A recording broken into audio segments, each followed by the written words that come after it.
ಕೇಳ್ತಾ ಇದ್ದೀರಾ ಭಕ್ತಿ ಸ್ಟುಡಿಯೋ ರೇಡಿಯೋ ಸಿಟಿ 91.1 ಅಲ್ಲಿ ಆರ್ಜೆ ನಿಖಿತಾ ಜೊತೆ. ಒಂದು ಸಲ ಒಬ್ಬ ದೊಡ್ಡ ವ್ಯಾಪಾರಿ ಊರ ಹೊರಗೆ ಒಂದು ದೇವಸ್ಥಾನವನ್ನ ಕಟ್ಟಿಸ್ತೀನಿ ಅಂತ ಯೋಚಿಸಿ ಅತ್ಯುತ್ತಮವಾದ ಮರ ಕೆಲಸಗಾರನ್ನೆಲ್ಲ ಆಯ್ಕೆ ಮಾಡಿ ಒಂದು ಒಳ್ಳೆ ಜಾಗವನ್ನ ನಿಗದಿಪಡಿಸಿ ಕೆಲಸವನ್ನ ಪ್ರಾರಂಭಿಸ್ತಾನೆ.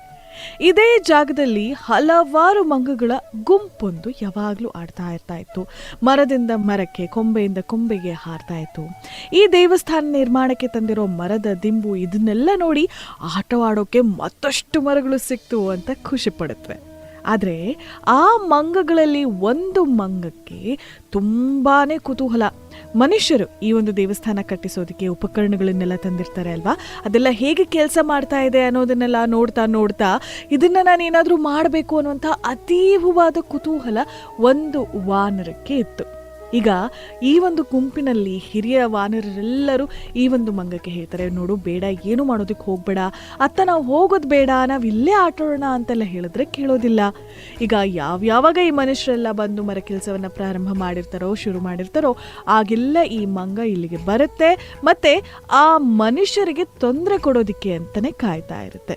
ಮುಂದೆ ಏನಾಗುತ್ತೆ ಗೊತ್ತಾ, ಒಂದು ದಿನ ಈ ಮಂಗ ಹಾಗೆ ಈ ಮನುಷ್ಯರು ಕೆಲಸ ಮಾಡ್ತಾ ಇರೋದನ್ನೆಲ್ಲ ನೋಡ್ತಾ ಇರುತ್ತೆ. ಮಧ್ಯಾಹ್ನ ಊಟದ ಒಂದು ಅವಧಿಗೆ ಅಂತ ಹೇಳ್ಬಿಟ್ಟು ಹಾಗೆ ಹೋಗಿರ್ಬೇಕಾದ್ರೆ ಈ ಮಂಗ ತಕ್ಷಣ ಅಲ್ಲೇ ಇದ್ದಂತಹ ಮರದ ದಿಂಬಿನ ಮೇಲೆ ಅತ್ತ ಓಡಾಡಿ ಆಟಾಡಿ ಇದೆಲ್ಲ ಆದ್ಮೇಲೆ ಇದೇನಿದು ಉಪಕರಣ, ತುಂಬಾನೇ ಚೂಪಾದಂತಹ ಗರಗಸದಂತಿರುವಂತಹ ಒಂದು ಚೂಪಾದ ಒಂದು ಉಪಕರಣ, ಒಂದು ಮರವನ್ನ ತುಂಡರಿಸಿ ಹಾಗೆ ಅದಕ್ಕೆ ಸಿಕ್ಕಿಸಿ ಹೋಗಿಬಿಟ್ಟಿರ್ತಾನೆ.